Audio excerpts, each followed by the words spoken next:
Praise the lord. దేవుని నామానికి మహిమ కలుగును గాక. ఈ ఉదయకాలంలో ఒక వాక్య భాగం చూద్దాం. కీర్తనలు 102:17 ఆయన దిక్కులేని దరిద్రుల ప్రార్థన నిరాకరింపక వారి వైపు తిరుగున్నాడు అనే వాక్య భాగాన్ని మనం చూస్తున్నాం. ఈరోజు సహోదరుడు ఆలోచిస్తున్నావా? అయ్యో, నా ప్రార్థన వింటాడా, నా ప్రార్థనకు జవాబిస్తాడని? ఖచ్చితంగా నీ ప్రార్థన వింటాడు, నీ ప్రార్థనకు జవాబిస్తాడు. అయ్యో, నేను దిక్కులేనిదాన్ని, నేను దిక్కులేని వాడిని అని నువ్వు అనుకుంటున్నావేమో. కానీ కాదు, దేవుడు ఖచ్చితంగా నీ ప్రార్థన ఆలకిస్తాడు, నీ ప్రార్థనకు జవాబిస్తాడు. అంటే యోసేపును మనం చూసినట్లుగానైతే చెరసాలలో వేయబడతాడు, ఎవ్వరూ లేరు ఆయనకు.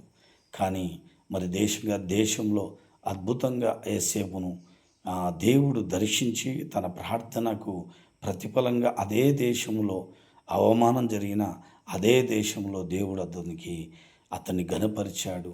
ఆ దేశానికి ఓ గొప్ప ఉన్నతమైన పొజిషన్ని దేవుడు అనుగ్రహించాడు. కాబట్టి ఈ ఉదయకాలంలో నీవు ఎలాంటి సందేహపడకుండా దేవుడు ఖచ్చితంగా నా ప్రార్థనకు జవాబిస్తాడని నువ్వు నమ్మి విశ్వసించినట్లుగానైతే అద్భుతం చేస్తాడు. ఛానల్ సబ్స్క్రైబ్ చేసుకోండి, లైక్ చేయండి. దేవుడు మిమ్మల్ని దీవించును గాక. ఆమేన్.